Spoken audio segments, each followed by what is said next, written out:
Bonsoir Marcel Gaucher. Bonsoir. Merci d'avoir accepté l'invitation de France Info. Vous êtes philosophe, historien. Vous publiez Comment pensent les démocraties chez Albin Michel, un essai dans lequel vous analysez nos démocraties, notamment à travers le prisme des idéologies, très éclairant sur les différentes visions du monde qui travaillent nos sociétés et un futur qui reste à écrire. On va en parler. Mais d'abord, notre rendez-vous à 7h comme chaque soir avec le vrai ou faux. Bonsoir Louis Augry. Ce soir, on parle du nouveau maire de Saint-Denis, élu dès le premier tour, donc dimanche soir. Le candidat LFI, Bali Bagayoko, depuis son élection, il a été la victime de plusieurs intox. Exactement. Depuis sa victoire dimanche, une phrase a été attribuée à Bali Bagayoko, une phrase que le nouveau maire de Saint-Denis n'a en réalité jamais dite. On est lundi matin, un extrait d'une interview qu'il a donnée la veille, juste après sa victoire sur LCI, se retrouve sur Twitter, publié par Emmanuel Devilliers, frère de Philippe Devilliers. Voilà ce qu'on peut lire. Le futur maire LFI de Saint-Denis s'autorise un humour extravagant, ségrégationniste, en proclamant que Saint-Denis est la ville des Noirs. Et je vous propose qu'on écoute la vidéo sur laquelle il s'appuie. Tout à l'heure sur ce plateau, il y en a qui rappelaient que, évidemment, Saint-Denis c'était la ville des rois. Aujourd'hui, c'est toujours la ville des rois, mais c'est aussi la ville où il y a beaucoup de gens. Alors vous remarquerez qu'on ne comprend pas très bien, en fait, lorsque Bali Bagayoko répond, le son est très faible, puis il y a une coupe, on ne sait pas ce qu'il dit juste après, tout simplement parce que cet extrait, publié par Emmanuel Devilliers, a été tronqué. Lorsque l'on retrouve l'original de cette interview, c'est tout de suite beaucoup plus clair. Tout à l'heure sur ce plateau, il y en a qui rappelaient que, évidemment, Saint-Denis c'était la ville des rois. Aujourd'hui, c'est toujours la ville des rois, mais c'est aussi la ville où... La ville des rois et du peuple vivant. C'était ma question. Là, vous remarquerez qu'il n'y a pas de coupe. Bali Bagayoko dit plusieurs fois des rois, puis se reprend. Et là, c'est tout de suite audible, la ville des rois et du peuple vivant. Sauf que c'est trop tard. L'intox s'est largement diffusé sur les réseaux sociaux, relayé majoritairement par des personnalités proches de l'extrême droite, l'éditorialiste et tête de liste Reconquête Jean Messia, le théoricien du grand remplacement Renaud Camus, qui se permet aussi une blague raciste, ou d'autres figures de l'extrême droite comme Gilbert Collard, ancien proche d'Éric Zemmour. Bref, depuis dimanche, le maire de Saint-Denis est la cible de cet intox sur les réseaux. Et ce n'est pas resté que sur les réseaux. Non, effectivement, c'est sorti des réseaux pour se retrouver également sur les plateaux de télé. Sur France 5, lundi soir, on a pu entendre que Bali Bagayoko avait parlé de Saint-Denis, ville des Noirs. Le présentateur de C'est ce soir, Karim Rissouli, s'en est excusé en vidéo par la suite. Hier matin, mardi, Bali Bagayoko est l'invité de BFM TV, où il est interrogé encore sur cette séquence rebelote. Il s'est défendu en disant qu'il avait absolument jamais tenu ses propos. Et la présentatrice Apolline de Malherbe, quelques heures plus tard, a aussi présenté ses excuses. Dans le brouhaha du duplex, j'avais mal entendu ses propos dimanche soir minuit et j'en suis désolé. Et puis pour être tout à fait complet, Sonia, cette fake news a aussi été citée sur le plateau de France Info, c'était hier soir, et ça a été corrigé immédiatement par les journalistes qui étaient présents. Et il y a une autre accusation, Louis, qu'on a entendue dans les médias. Bali Bagayoko aurait des liens avec les narcotrafiquants. Exactement, ça aussi c'était hier, c'était sur le plateau encore de BFM TV. Bali Bagayoko, on lui pose cette question. Qu'est-ce que vous répondez à ceux qui, justement, sur la participation, accusent notamment les narcotrafiquants d'être allés chercher les électeurs? Vous êtes dans la main de qui, monsieur le maire, en fait? Voilà, Bali Bagayoko accusé d'une proximité supposée avec les narcotrafiquants de Saint-Denis. Alors on a retrouvé la source de cette accusation qui remonte à février et qui vient surtout en fait du maire sortant socialiste de Saint-Denis, Mathieu Hanotin, qui était son adversaire au premier tour des municipales. Selon lui, les petits dealers de Saint-Denis appelaient à voter pour l'insoumis, ce que des policiers avaient confirmé chez nos confrères de l'Express. Ils disaient être nargués régulièrement par des dealers qui voudraient voter LFI à Saint-Denis. Voilà pour cette accusation. Autre point relevé dans cette enquête, la proximité supposée de Bali Bagayoko avec un homme condamné pour narcotrafic qui avait été interpellé à la sortie d'un de ses meetings. Alors le nouveau maire de Saint-Denis se défend de toute proximité avec les dealers. Il a même porté plainte pour diffamation contre Mathieu Hanotin, en l'occurrence le candidat PS. Maintenant, il faut attendre le résultat de cette plainte pour savoir s'il s'agit simplement d'une intox lancée par un concurrent, un adversaire politique. Merci beaucoup, Louis Augry, pour cette mise au point. Merci. Rendez-vous samedi avec toute l'équipe de Vrai ou Faux. Tout à fait, à midi. Merci, Merci à vous. Louis. Marcel Gaucher, bonsoir. Donc, merci d'avoir accepté notre invitation. Comment pensent les démocraties? C'est donc le titre de votre votre dernier essai publié chez Albin Michel, vous qui êtes l'un des plus importants penseurs de la ou du politique. J'imagine que vous observez avec beaucoup d'attention, évidemment, les recompositions en cours issues du premier tour des municipales, les alliances plus ou moins revendiquées, assumées à gauche, à droite. Quelle est votre analyse du paysage politique tel qu'il apparaît sous nos yeux depuis dimanche ? Écoutez, je crois que le résultat est sans vraie surprise. Il confirme les tendances de fond qu'on voit à l'œuvre depuis un bon moment. Très forte abstention, c'est une forte composante du paysage politique d'aujourd'hui. Difficile d'ailleurs à ce stade de savoir si c'est une abstention structurelle qui va monter de manière régulière ou si c'est strictement conjoncturel. Elle peut par exemple être démentie dimanche prochain, parce que les deuxièmes tours ont souvent un enjeu beaucoup plus vif auprès des électeurs que le premier, ce qui se comprend très bien quand on a une grande dispersion de listes. Et puis à côté de l'abstention, la polarisation de l'opinion, qui donne la prime à LFI d'un côté, au RN de l'autre. C'est pas quelque chose qui est proprement surprenant, c'est ce qu'on voit depuis un moment. C'est au-delà de la polarisation, c'est même une espèce, c'est au-delà de la polarisation. Là, c'est peut-être une montée des radicalités, une espèce de radicalisation, parce que quand vous dites polarisation, oui, mais d'habitude c'est droite-gauche, encore que ce système-là a été un peu explosé depuis 2017 au profit du centre. Donc là, on revient à polarisation, oui, mais de force, au profit de forces radicales. Inégalement radicales, ou plus exactement des forces, il faut se méfier, dont l'un des forts arguments mutuels est de s'accuser de radicalité. Il y a deux radicalités, des gens qui se défendent d'être radicaux.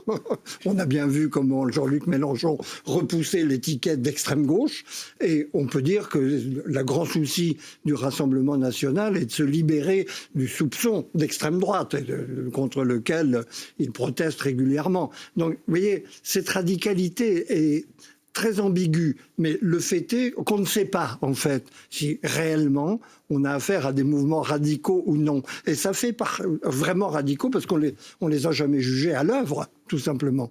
La radicalité, elle est verbale, oui, certainement, on a des prises de position extrêmes, oui.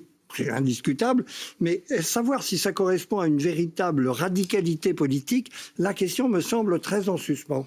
Les accords passés entre le Parti socialiste et la France insoumise dans une douzaine de villes ont été beaucoup commentés depuis lundi, prévisiblement, dites-vous, mais tout de même, est-ce que cela ne risque pas de décrédibiliser encore un petit peu plus la parole politique ? On se souvient d'avoir entendu Olivier Faure, quelques jours avant ce premier tour, dire qu'il n'y aurait pas d'alliance nationale. Les citoyens sont habitués à la loi des reins des élections qui poussent à des alliances plus ou moins contre nature. Donc je ne crois pas, là aussi, qu'il y ait une grande surprise ni une grande indignation au-delà des indignations surjouées sur les plateaux de télévision. Je crois que de toute façon, dans le cas en particulier de LFI et de la gauche, puisque c'est là surtout que se passe le problème, la vieille alliance en France de la gauche modérée et de la gauche radicale, peu importe comment on l'appelle, des réformistes et des révolutionnaires, dans le langage traditionnel un peu dépassé, elle est de rigueur. Elle ne surprend en vérité personne. Mais il y a un jeu à la fois médiatique et propagandiste qui consiste à déconsidérer son adversaire, et c'est une occasion rêvée, évidemment. Donc là aussi, je crois qu'il faut être très placide à l'égard de ce genre de phénomène. Il ne faut pas les dramatiser à l'excès. Mais est-ce que ça veut dire que finalement, il y a une espèce de déconnexion entre l'écho qu'ont pu avoir quand même des sujets très réels, hein, par exemple le soutien à un mouvement antifa violent, la jeune garde en l'occurrence, auquel Mélenchon, dit toute son affection, ça, les connotations, en tout cas taxées d'antisémitisme par le PS envers le même chef de la LFI, vous voulez dire que finalement, les lecteurs, les Français, les citoyens, ils voient ça de manière beaucoup plus éloignée, beaucoup plus... Oui, ça n'a pas la même résonance, oui, ils le voient de loin. Je crois d'ailleurs que les gens qui regarde sur le terrain comment les choses se passent, confirme ce diagnostic. Autant il y a une scène médiatique où ces phénomènes ont été dramatisés et portés à l'excès, autant en pratique, d'ailleurs les choses sont difficiles à analyser. Que sait-on réellement de loin de la jeune garde et de ce qu'elle représente, qu'est-ce que c'est que le mouvement Antifa en France? Ce sont des points d'interrogation pour la grande majorité de l'opinion.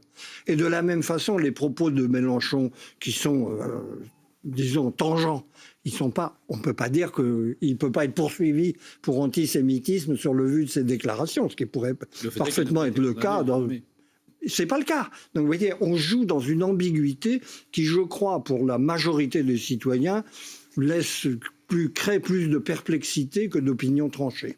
À droite, on en parlait juste avant votre Même arrivée scénario. sur le plateau. Même scénario quand même quand vous regardez Nice et Paris, on n'est pas en train d'avancer un peu dans ce qu'on qualifie souvent de l'union des droites. Là aussi, il y a une mécanique électorale implacable qui pousse dans les bras les uns des autres des gens qui se détestent et qui ne pensent pas du tout la même chose, mais qui ont besoin des électeurs. Donc, oui, mais enfin, qui pousse dans les bras, mais il y aura forcément, puisqu'on est en politique, puisqu'on est dans un domaine où il y a des élections, donc des rapports de force. Quand vous dites qu'il pousse dans les bras, oui, mais à la fin, au profit de qui? Est-ce que ça veut dire que, par exemple, Marine Le Pen, Jordan Bardella sont en train de gagner une bataille des esprits? C'est ça dans les deux cas, c'est pour ça que je parlais de polarisation, parce que le phénomène d'opinion me paraît plus important que le phénomène strictement politique. Parce que l'opinion, c'est une tendance lourde et longue. C'est celle qui va continuer à s'exprimer dans les mois qui viennent. Et en vue de l'élection présidentielle, qui est notre échéance prochaine, c'était le vrai enjeu de ces municipales pour le personnel politique, pas forcément pour les citoyens, qui ne raisonnent pas de la même façon. Donc, polarisation, parce qu'il y a en effet une pénétration de la radicalité idéologique, pas forcément politique, dans les deux camps, à droite et à gauche. C'est le grand phénomène du moment. Alors, jusqu'où peut-il aller? Quelle est la portée véritable de ce phénomène? On ne le sait pas. D'une certaine manière, c'est 2027, l'élection présidentielle, qui tranchera la force de ce mouvement. Est-ce que finalement, devant une échéance nationale, les partis classiques, ou que ce soit à droite ou à gauche, retrouveront une part essentielle de leur assise, ou est-ce qu'ils sont condamnés à être rongés en quelque sorte par la pénétration des idées d'extrême droite ou d'extrême gauche? La violence... Si j'ai le droit d'employer ces étiquettes. Bien sûr, vous avez tout à fait le droit, le Conseil d'État l'a tout à fait validé. Marcel Gauchet, la violence politique, vous paraît-elle un phénomène en hausse aujourd'hui en France ou alors il ne s'agit que d'une radicalisation des discours? Il s'agit principalement d'une radicalisation des discours, mais la radicalisation des opinions conduit presque mécaniquement à la violence politique. Il y a toujours un débouché de la violence verbale dans la violence des actes. Ça vous inquiète? Oui. Oui, je pense, parce qu'on est vraiment devant des phénomènes d'incompatibilité profonde des regards apportés sur la société, ses problèmes et ses solutions. Là, on n'a pas affaire à quelque chose d'anecdotique ou de purement idéologique. On a affaire à des questions presque existentielles et pour la droite, et pour l'extrême droite et pour l'extrême gauche. Donc, quand on est dans cette situation, où de surcroît, dans les deux cas, extrême droite et extrême gauche, continuons, on risque de se faire mal voir sur ces étiquettes, dans les deux cas, leur force vis-à-vis des partis installés, des classiques partis de gouvernement de droite ou de gauche, c'est précisément de promettre l'efficacité. Eux, à la différence de partis qui, eux, sont accusés d'impuissance, qui ne sont pas capables de mettre la France en mouvement. Donc, leur promesse la plus profonde, c'est qu'avec nous, tout va changer, on va passer à l'acte, au lieu de se contenter de belles paroles.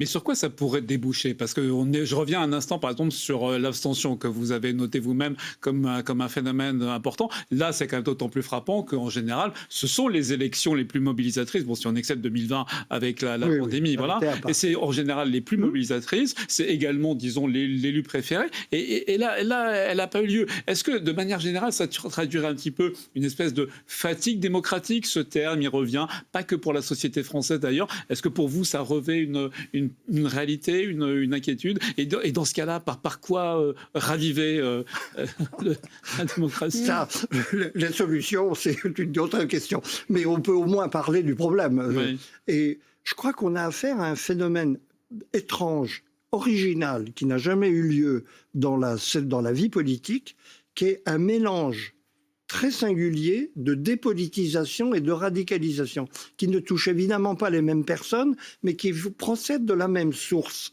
c'est-à-dire l'abandon de la perspective proprement. La dépolitisation, c'est pas forcément l'absence d'intérêt pour la politique. On peut être très intéressé pour la politique et s'abstenir parce qu'on juge que le débat qui vous est proposé est complètement artificiel. Ça, c'est une chose très... On fait sécession, en quelque sorte. Oui, c'est une sécession, plus que simplement l'idée que ça n'intéresse pas véritablement la personne ou le citoyen qui ne se sent pas concerné. Et puis, la dépolitisation, c'est la perte du sens de la vie collective. C'est-à-dire, on a une opinion, on y tient absolument, et on ne peut pas comprendre ce qui est le b.a.-ba de la démocratie, c'est qu'on aboutira toujours, d'une manière ou d'une autre, à un compromis. Avoué ou inavoué. Généralement, en France, où on aime bien les positions tranchées, inavoué. Mais comme disait Giscard d'Estaing, qui avait une phrase remarquable, la France veut être gouvernée au centre, même par les extrêmes. Et alors, les idéologies... C'est profondément vrai. Les idéologies dans tout ça, Marcel Gauchet, vous expliquez. Alors, il y a eu la phase libérale, le socialisme, le néolibéralisme qui est en crise. Il y a cette difficulté. Il n'y a plus les anciennes grilles de lecture du monde. Est-ce que c'est ça qui explique aussi ce que vous décrivez comme une forme de dépolitisation? Je pense que nous sommes effectivement dans un moment d'aboutissement, d'une certaine manière, de ce qu'a été le mouvement néolibéral depuis les années 1970 ou 80. On peut discuter de la date où le phénomène commence à prendre vraiment corps. Et où le sacre, le phénomène central de cette époque, c'est le sacre de l'individu et de ses droits, conduit à un changement extrêmement profond des anciennes grilles de lecture politique et idéologique qui formatait l'esprit des citoyens. Alors, c'est des phénomènes qui se passent très lentement. C'est pas des choses qui se déroulent d'une élection à l'autre. Mais on voit bien, je crois, on pourrait le montrer en détail en reprenant la chronologie électorale, il y a une montée en puissance de ces attitudes qui se traduisent de manière contradictoire, mais à mon avis très cohérente, entre cette prise de distance, qui est surtout une prise de rejet. C'est pas simplement on s'en moque, c'est on n'en veut pas. Et la radicalisation, et les mêmes gens peuvent passer très facilement d'ailleurs d'une attitude à l'autre. On le sait bien, en particulier dans le cas du Rassemblement national, parce que ça a été beaucoup étudié par les politologues.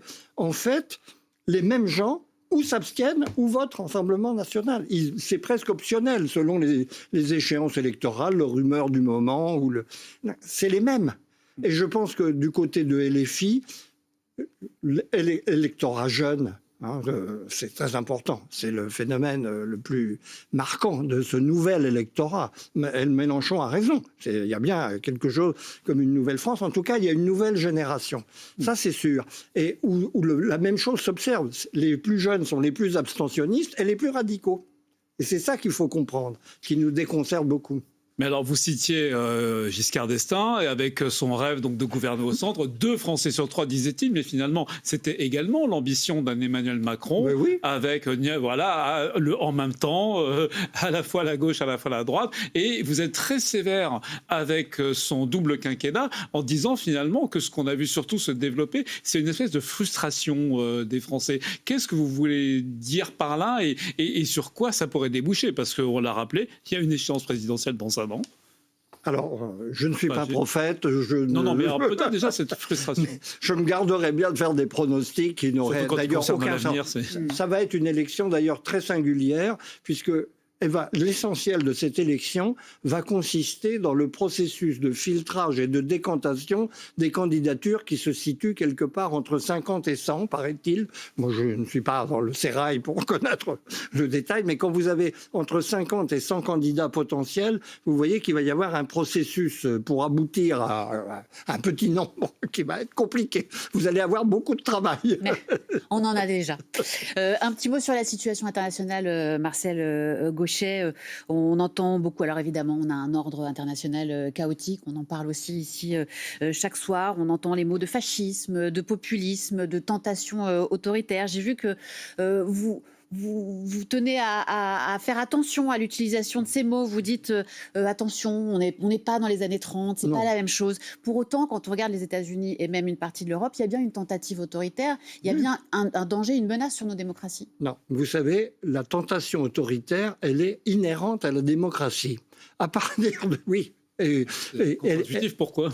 Pourquoi ? Parce que tout simplement, la démocratie comporte une énorme promesse qui est la souveraineté du peuple, ça c'est le nom juridique, mais derrière l'idée qu'on vous appelle à manifester le choix d'une orientation collective. En réalité, le processus démocratique aboutit toujours, puisqu'il y a une majorité et une opposition, à un compromis. Et du coup, la démocratie frustre une partie, et surtout des citoyens, et d'autre part, elle dément sa promesse. On promet aux gens une possibilité de politique ferme, donc d'une autorité publique qui serait incontestable, puisqu'elle est légitime, et la majorité est avec elle, et jamais cette promesse n'aboutit. Jamais une démocratie ne remplit sa promesse auprès des citoyens qui croient avoir voté pour quelque chose qui va avoir lieu, et qui n'a lieu qu'en partie, ou très lentement.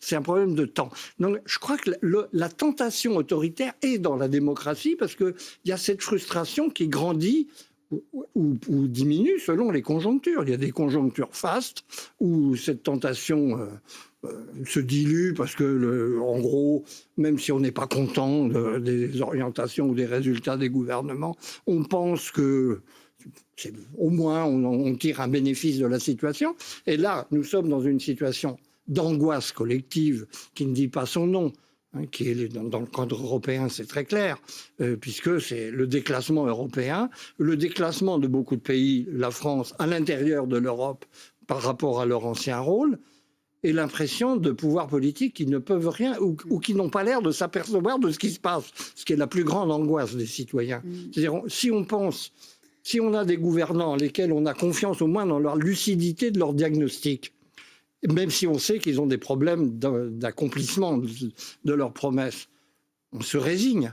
Mais quand vous avez l'impression en plus qu'on élit des gens qui ne sont même pas au courant de ce qui se passe ou qui donnent cette impression, évidemment que la tentation autoritaire est inévitable. Alors, c'est une tentation, mais on est entre le passage de la tentation au passage à l'acte, il y a un grand pas. Est-ce que c'est pas ce qu'on voit aux États-Unis avec Donald Trump, aussi bien sur sa scène intérieure, alors que l'Amérique faisait tellement figure de première démocratie du monde, aujourd'hui on y voit cette tentation autoritaire, donc aussi bien à l'intérieur qu'à l'extérieur. Aujourd'hui, est-ce qu'il n'est pas en train de bousculer, j'allais dire, la démocratie, pour reprendre vos termes, mondiale, disons le droit international, d'imposer la loi du plus fort partout? Comment vous voyez, vous, justement, il réagit à un sentiment profond de déclassement américain par rapport à ce qu'a été sa grandeur passée. Et donc, effectivement, il agit selon la réponse à cette demande de réaffirmation américaine, à l'intérieur et à l'extérieur. C'est la conjoncture mondiale qu'il faut considérer pour comprendre son attitude. Mais la démocratie américaine? Ah, là, c'est une grande nouveauté que la situation, qui est très surprenante à tous égards, on a du mal à comprendre. Moi, en soi, qu'il existe un discours trumpien, c'est pas très étonnant, parce que souvenons-nous du passé du discours politique américain. On a eu des candidats du même tonneau, simplement ils étaient battus. Il a été élu, ça change beaucoup de choses, et ça veut dire beaucoup de choses. Et on a surtout l'impression qu'il n'y a plus d'efficacité de ce qui limitait à l'intérieur des États-Unis presque mécaniquement, notamment le pouvoir judiciaire, qui limitait toute possibilité en fait d'aller très loin dans la voie d'un autoritarisme proclamé. C'est ça qui est très inquiétant. Qu'est-ce qui se passe dans la société américaine? C'est dans la société, pas dans la sphère politique qu'il faut aller chercher, qui fait que les Américains acceptent massivement au total, pas tout le monde évidemment, il y a une opposition et il est très vraisemblable que le parti démocrate remportera les prochaines élections de l'automne. Si elles ont lieu. Si elles ont lieu. C'est là vraiment. Là, on aura le test. Là, on aura le test. Les démocraties, elles ont de l'avenir. La question est un peu bateau, mais vous y avez consacré toute votre œuvre. Là encore, comment pensent les démocraties? Elles ont de l'avenir, les démocraties? Et elles ont un avenir compliqué, mais elles ont un avenir. Parce que ce qui les met, c'est le paradoxe de la situation des démocraties à tous les niveaux, que ce soit la démocratie américaine ou la démocratie européenne, qui sont très différentes. C'est que le principe démocratique a gagné dans les têtes. Qui, aujourd'hui, a autre chose à proposer? Trump ne dit pas « je suis contre la démocratie », il dit « je suis la démocratie ». Bon, c'est très différent, et je préfère au total, par rapport aux dictateurs qui nous expliquaient qu'eux, ils avaient le meilleur régime à nous proposer. Mais le principe a gagné, mais on n'a plus les moyens. C'est les moyens de la démocratie qui sont en cause. On ne sait plus faire fonctionner les démocraties alors que tout le monde est d'accord que c'est quand même le meilleur régime. Comment pensent les démocraties? C'est le titre de votre nouvel ouvrage, passionnant, et ça ouvre aussi des voies sur les nouvelles idéologies que l'on aura à trancher, nous, nos enfants et nos petits-enfants. C'est paru chez Albin Michel. Merci beaucoup, Marcel Gauchet, d'être venu nous en parler ce soir sur France Info. Merci Henri, on se retrouve prochainement sur cette belle chaîne. Rendez-vous 19h45, on vous le redit, pour la soirée spéciale élection, second tour des municipales. Et le JT Monde tout de suite, suivi des Informés. Excellente soirée.